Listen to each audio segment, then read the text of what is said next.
아니면 드라마를 보면은 주인공이 나오고 또 조연들이 나옵니다. 주인공은 외모를 보기만 해도 아름답고 화려한 8등신이지만 조연들은 숨막히는 5등신들입니다. 주인공은 자신을 잘 드러내려고 하지 않아도 굳이 눈에 띄지만은 조연들은 자신들을 드러내려 해도 잘 드러나지를 않습니다. 주인공은 죽을 듯 해도 얘기의 결말까지 갑니다. 그러나 조연은 살려고 발버둥을 쳐도 쉽게 죽어버립니다. 한마디로 이야기하면은 조연은 존재감이 없다는 것입니다. 예를 들어서 전쟁신이 나온다. 적으로부터 수많은 화살이 날아옵니다. 그런데 신기하게 그 수많은 화살들이 주인공은 다 피해갑니다. 그러나 조연들은요, 그 많은 화살을 다 맞고 죽습니다. 주인공의 삶은 영광스럽지만 조연의 삶은 서럽습니다. 주인공은 사람들이 오래오래 기억을 하지만 조연은 그렇지를 않습니다. 그래서 배우들은 하나같이 조연보다는 주인공이 되기를 원하는 것입니다. 우리는 조연의 삶이 아닌 주인공의 삶을 살아야 될 줄로 믿습니다. 특별히 하나님을 믿는 하나님의 사람으로서 하나님의 나라의 주인공이 되어져야 될 줄로 믿습니다. 또 교회 생활에도 주인공이 되어져야 될 줄로 믿습니다. 큰바위 교회 하면은 그 사람 이 생각이 날 정도로 큰바위 교회의 주인공이 되시는 모든 성도님들이 되시기를 축원드리겠습니다. 오늘은 예수님의 12 제자 중에서 지금까지 살펴보지 않은 나머지 제자들에 대해서 알아보기를 원합니다. 알페오의 아들 야고보, 다데오, 가나나인 시몬 및 가롯 유다입니다. 먼저 이 알페오의 아들 야고보입니다. 이 사람은 세베대의 아들인 그 야고보와 구분을 하기 위해서 작은 야고보라고 부릅니다. 이 야고보는 그 당시 흔한 이름 중에 하나였던 것 같아요. 요즘 우리나라로 이야기하면은 철수, 영희 이런 이름들 꽤 흔한 이름 중에 하나잖아요. 그 당시에도 요한, 야고보 이런 이름들은 흔한 이름이었고 심지어는 예수라고 하는 이름도 흔한 이름이었다라고 합니다. 이 사람은 예수님의 12 제자 중에 한 명이었지만 예수님과 대화를 나누었다는 기사가 성경에 한 번도 안 나옵니다. 그러나 사도행전 1장 13절 말씀을 보면은 예수님께서 성천하시고 난 이후에 다락방에 모여서 기도하던 일단의 무리들이 있었는데 그 무리들 중에서 이 사람의 이름이 보이는 것입니다. 이를 볼 때 이 사람은 예수님의 부활과 성천을 다 목격한 사람입니다. 그럼에도 불구하고 하나님의 나라에는 별로 영향력을 미치지 못한 그런 사람이었다는 것을 우리는 알게 됩니다. 두 번째로는 이 다데오라고 하는 사람입니다. 이 다데오라고 하는 사람의 이름은 누가복음 6장 16절이나 사도행전 1장 13절을 보면은 야고보의 아들 유다로 나옵니다. 그렇다면 이 사람의 이름이 다데오가 맞느냐 아니면 유다가 맞느냐? 둘 다 맞습니다. 실제로는 유다 다데오로 불리워졌다는 것입니다. 이 다데오라고 하는 이름의 뜻은 사랑스러운 자라는 뜻인데, 유다 다데오라는 말은, 이 이름의 뜻은 사랑스러운 자 유다, 이런 뜻이라는 겁니다. 이 사람도 예수님의 제자로서 많은 활약을 한 사람은 아니에요. 이 사람은 성경에 예수님과 대화를 했던 기사가 딱 한 번 나옵니다.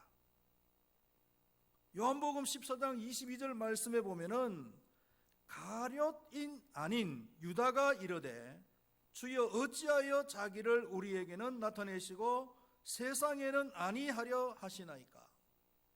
이 말의 의미는, 주님, 당신께서 직접 세상에 자신의 모습을 드러내지 아니하시고 왜 우리들을 통해서 믿게 하려고 하시느냐 하는 이런 이제 의미겠죠.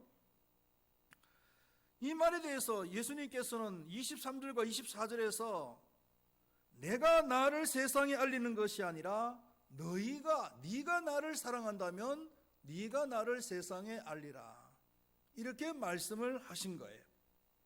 예수님의 이 말씀의 의미는 뭐겠습니까? 우리에게 주는 교훈이 있습니다. 우리가 전도를 한다든지 또 이 구제를 한다든지 하는 것은 왜 하나님께서 직접 전도를 하시거나 직접 구제를 하시는 것이 아니라 하나님을 믿는 우리들에게 그것을 하라고 하시는 건가? 하나님은 능력이 없으신 분이신가? 그게 아니잖아요. 하나님께서 직접 하시면 우리보다 잘하실까요? 못하실까요? 하나님이 전도하시면 우리보다 잘하실까요? 못하실까요? 우리보다도 훨씬 잘하실 겁니다. 훨씬 더 효율적으로 하실 거예요. 당수동 이런 한 동네 사람들을 100% 구원하는 거 일도 아닐 거예요, 하나님께서. 아마 이 당수체육공원에서 죽은 사람 한 10명만 살려버리시면은 당수동 사람들 발칵 뒤집혀져 가지고 다 예수님 믿을 거예요. 그렇지 않겠어요?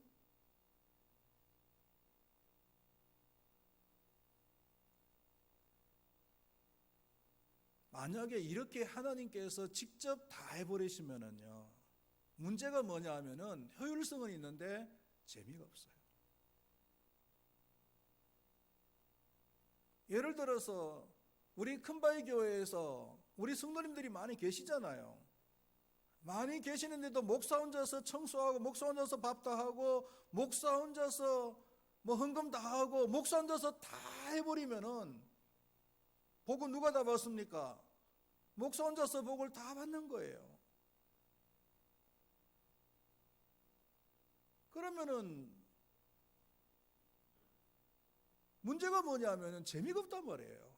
목사 혼자서 복을 다 받으니까 목사는 좋은지 모르겠지만 다른 성도님들은 재미가 없어요.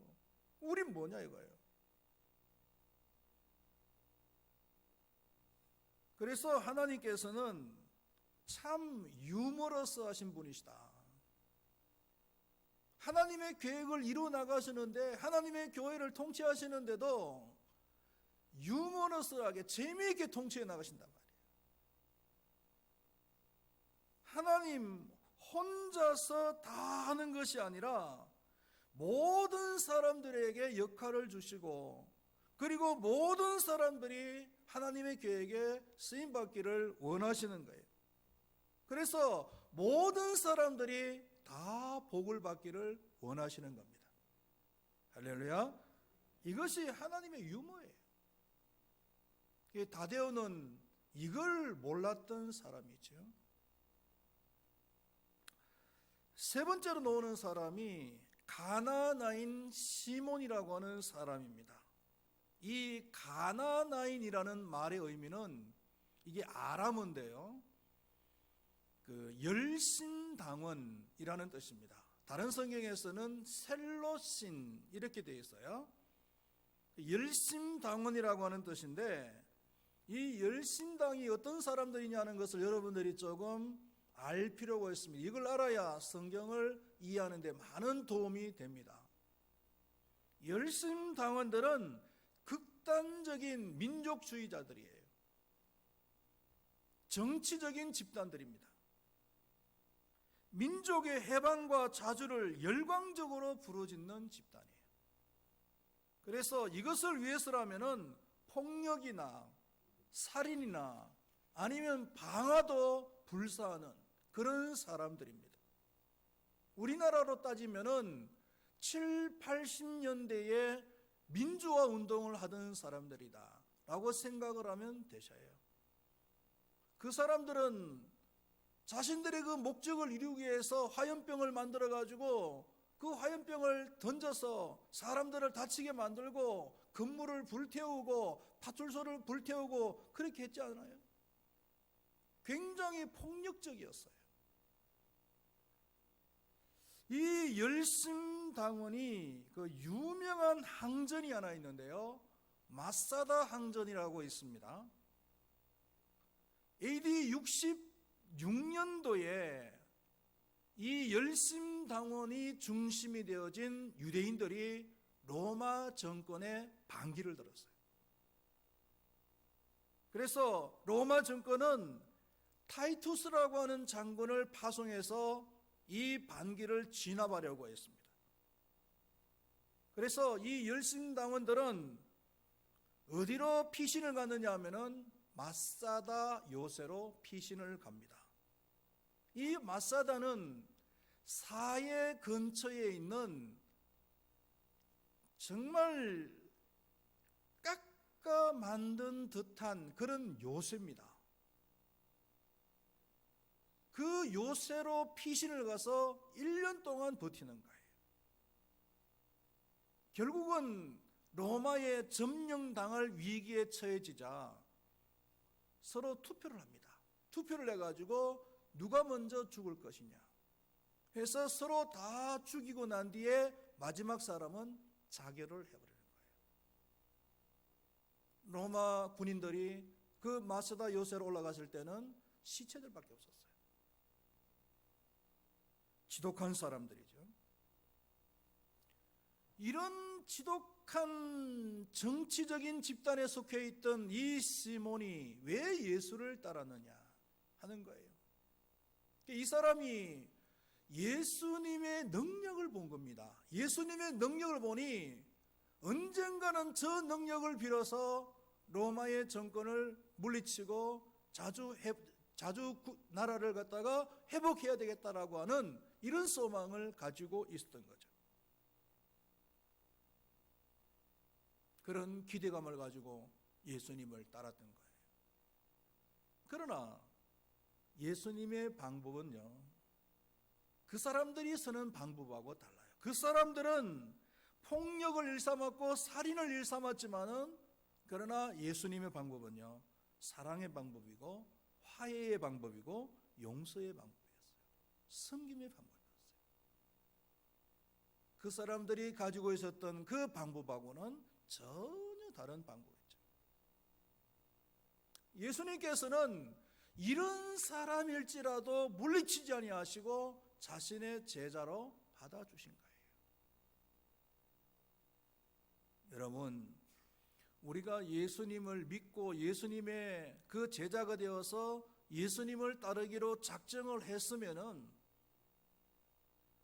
교회만 나온다고 되는 것이 아니에요. 가치관이 바뀌어야 됩니다. 삶의 방식이 바뀌어져야 돼요.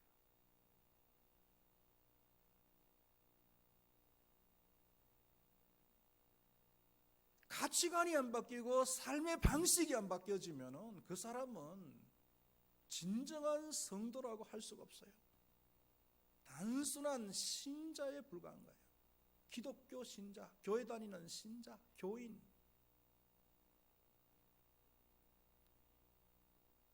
교회를 다니기 전에는 돈이, 명예가, 사랑이, 아니면은 애국, 이런 것들이 중요한 가치관이었으면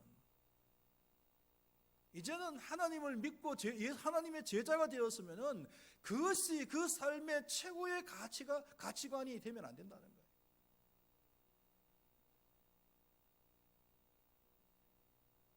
하나님 나라에 그 의를 행하는 것, 섬기는 것, 희생하는 것, 이런 것들이 최고의 가치관이 되어진 이런 삶으로 바뀌어져야 돼요.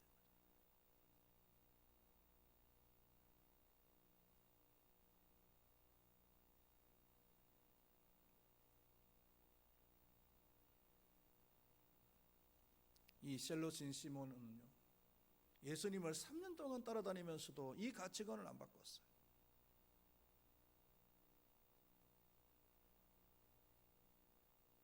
마지막으로 가룟 유다입니다. 익히 우리가 많이 들었던 이 가룟 유다인데, 이 유다를 말할 때는 반드시 그 앞에다가 가룟이라고 하는 말을 넣지요. 이 가룟이라고 하는 말의 의미가 뭐냐? 주석을 찾아보면은 여러 가지 의미를 얘기하고 있는데, 제가 볼 때는 두 가지 중에 하나인 것 같아요. 그러니까 하나는 유다가 살았던 그 옛 동네, 출신 동네, 가룟이라고 하는 그 동네가 있었다는 겁니다. 그렇게 주장하는 주석가들이 있는가 하면은, 또 하나는요, 조금 전에 말씀드렸던 그 열심당원 중에서 한 분파가 있는데, 열심당원도 똑같은 열심당원이 아니라 여러 분파가 있었다는 거예요. 옛날에 민주화 운동을 할 때도 NL파가 있고 또 무슨 파가 있고 파가 여러 파였잖아요. 이 열심당원도 여러 파였는데 그 중에서 이스카리오테스라고 하는 파가 있었어요. 영어로 이야기하면은 이스카리옷입니다. 이스카리옷. 그 이스카리옷을 앞에 있는 이스를 갖다가 묵음으로 빼버리면은 가룟이 되는 겁니다. 가룟. 그래서 여기에서 가룟이라고 하는 말이 나왔다, 이렇게 주장을 하는 학자들도 많이 있습니다. 저는 이 전자보다도 후자가 더 맞을 것이다라고 생각을 합니다. 이 가룟 열심당원들은요, 주로 예루살렘을 배경으로 해서 활동을 했던 사람들이에요. 가슴에 이 당금을 품고 있다가 적이 있으면은 그 당금으로 찔러서 죽이고, 그리고는 재빨리 피신을 해버리는 이런 방법으로 로마에 저항을 했다는 거예요. 기록에 의하면은. 참 공교롭게도 이 사람들이 제일 먼저 피살시킨 그 대상이 로마의 앞잡이였던 대제사장이었다 그래요. 군중들 속에 숨어 있다가 그리고 재빨리 나타나서 칼로 찌르고 다시 숨어버리는 이런 방법. 이 가룟 유다는 예수를 팔아먹고 배반한 사람이기 때문에 가장 비판을 많이 받는 사람이죠. 그렇다면 이 가룟 유다의 문제가 뭐냐? 예수님의 제자이면서도 어떻게 예수님을 팔아먹고 예수님을 배반한 사람이 되었나 말이에요. 문제는 뭐냐 하면은, 성경을 통해서 보았을 때 이 가룟 유다는 거듭났다는 기사가 없어요. 증거가 없어요.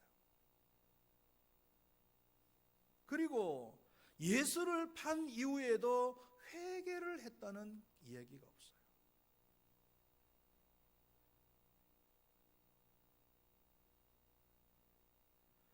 이 거듭난 것하고 회개하는 것은 필연적인 관계가 있습니다.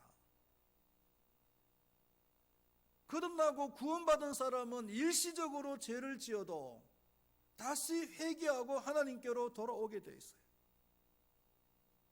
그러나 구원받지 못한 사람은 죄를 지으면 회개하지 못하고 그대로 멸망해버립니다. 그대로 주저앉고 말아요.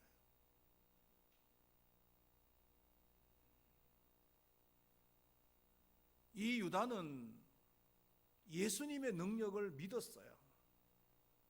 왜? 눈으로 봤기 때문에. 그래서 자신이 그 예수님을 팔아먹어도 결정적인 순간에 그 예수님께서는 놀라운 능력으로 탈출을 할 수 있을 거라고 그는 생각을 했어요. 그래서 큰 부담 없이 예수님을 은 30에 팔아먹었단 말이에요. 그런데 그 예수님이 결정적인 순간 그 십자가 위에서 탈출을 할 줄 알았는데 그냥 그 십자가에서 그냥 죽어버리시는 거예요. 얼마나 놀랐겠어요. 이 유다가 얼마나 후회를 했는지요. 눈물을 펑펑 흘리면서 통곡을 한 거예요. 그리고는 그 은 30을 성소에다가 던져버리고 그리고는 목매달아서 자살을 해버립니다. 이게 하나님을 믿지 않는 불신자의 모습이에요.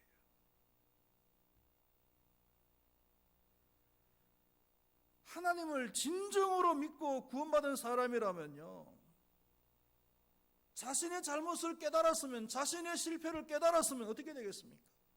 회개하고 그리고 하나님께로 돌아와야죠.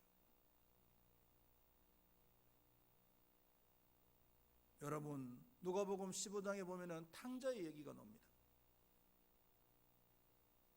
아버지의 그 재산을 반이나 받아가지고 먼 타향에 가서 그 재산을 다 탕진해버리는 거예요. 아버지의 얼굴을 볼 면목이 없습니다.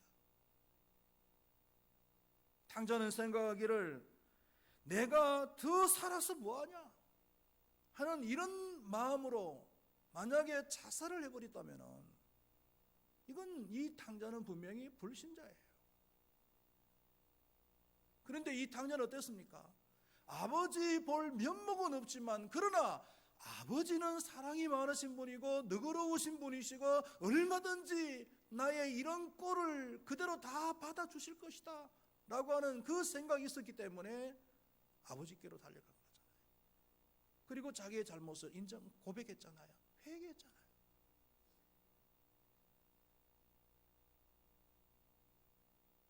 이것이 하나님을 믿는 사람의 모습이란 말이에요.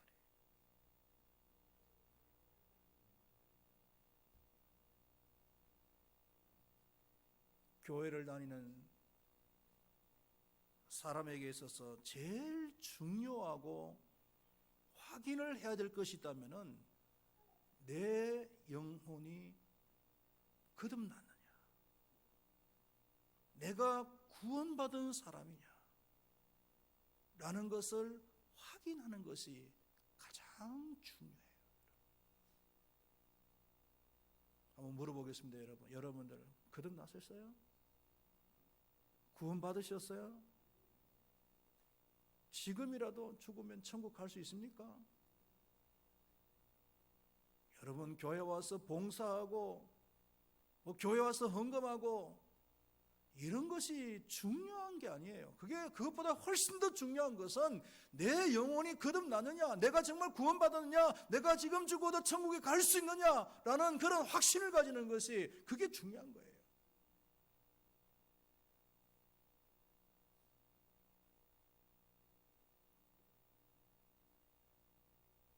만약에 이런 확신이 없이 교회만 왔다 갔다 한다면 유다 같은 사람이 될 수가 있다는 거예요.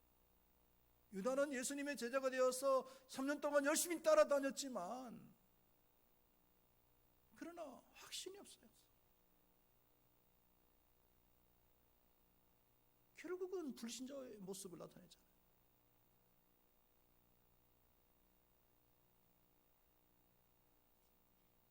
오늘 살펴본 제자들은요, 예수님의 제자였지만 하나님의 나라에 별로 영향력을 끼치지 못한 사람들이에요. 그래서 오늘 설교 제목이 그 하나님께 제자들인 겁니다.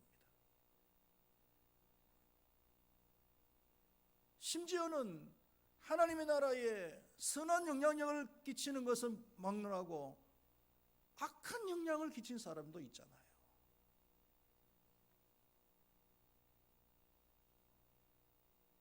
하나님께서 우리들을 하나님의 백성으로 부르시고 우리들을 하나님의 제자로 부르시고 하나님의 교회의 리더로 부르실 때는 하나님의 나라에 많은 영향력 있는 사람이 되기를 원해서 부르신 줄로 믿습니다.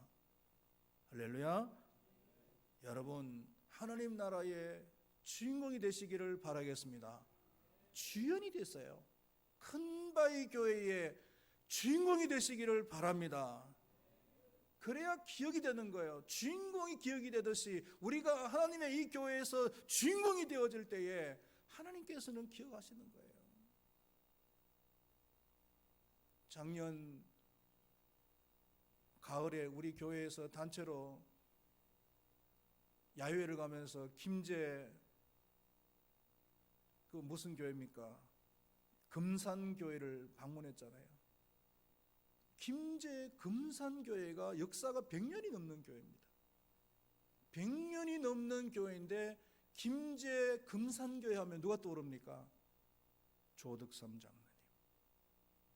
김제 금산교회 하면은 조덕삼 장로님 이렇게 되는 거예요. 주인공입니다, 그분이. 대구에 가면은 서현교회라고 아주 유명한 교회가 있어요.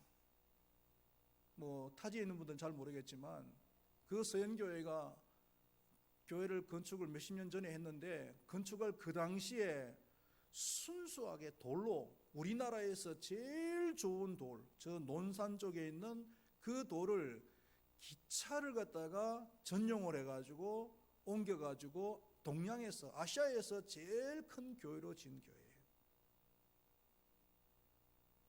그 교회를 지으면서 또 교회가 유명해졌는데요.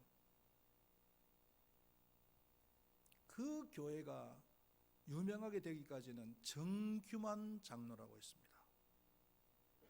그 정규만 장로님은 원래는 술주정병이고 가난병이었어요. 그런데 자기 부인을 통해서 전도를 받아가지고 부흥회 때 은혜를 받은 거예요. 그리고 예수를 믿기 시작을 했는데 예수를 믿고 나니까 하나님께서 기회를 주셨는데요. 대구에 유명한 그 양령시가 있잖아요. 그 양령시에서 약국을 한약방을 경영할 수 있는 그런 기회를 허락해 주신 거예요. 돈도 없는 사람이.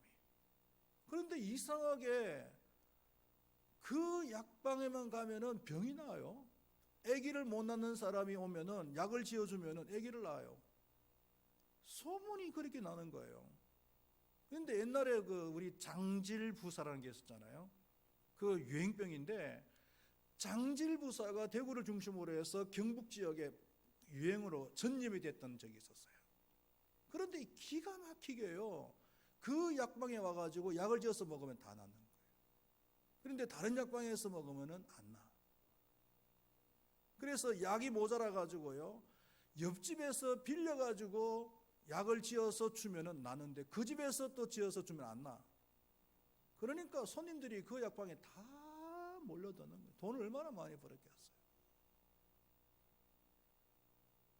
그런데요, 이분이 얼마나 교회에서 겸손하게 목사님을 섬기고 교회를 섬기는지요.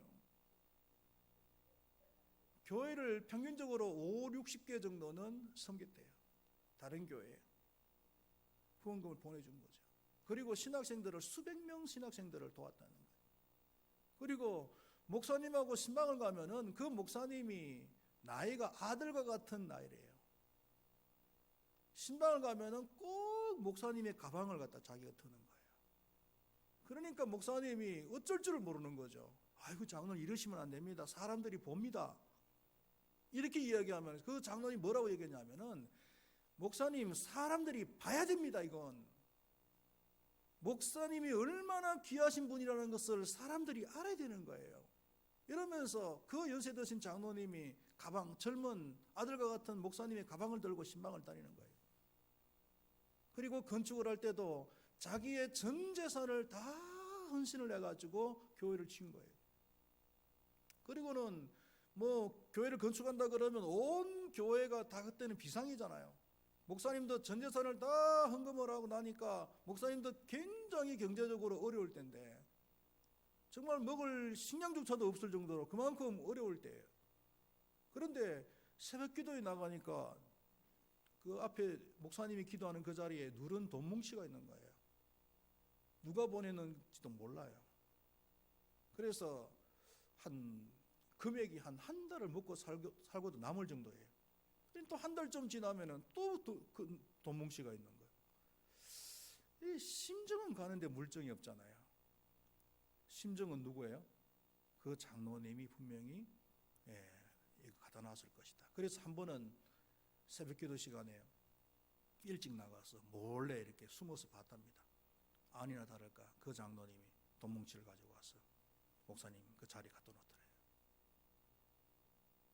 그래서 장로님이 갖다 놓으시면은 장로님이 갖다 놓으신다고 얘기를 하셔도 되는데 왜 이렇게 은밀하게 하시냐고 그렇게 얘기를 했더니, 목사님 이거 소문나면 큰일 납니다.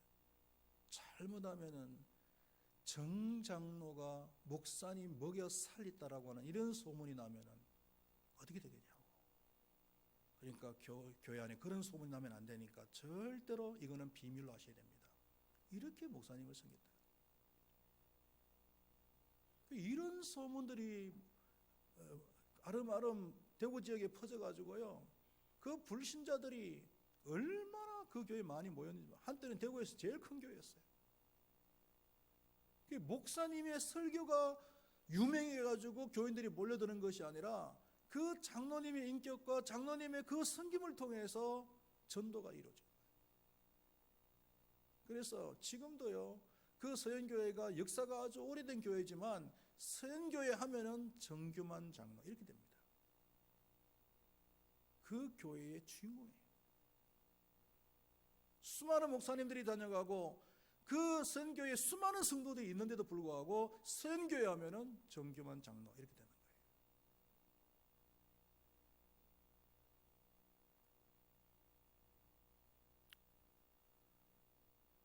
이왕 하나님께서 우리들을 이 큰바위 교회에 보내주셨잖아요. 그러면 우리가 이 큰바위 교회의 조연이 아니라, 큰바위 교회의 들러리가 아니라 큰바위 교회의 주인공이 되었으면 좋겠습니다. 그래서 하나님께서 기억하는 그런 사람들이 다 될 수 있기를 바라겠습니다.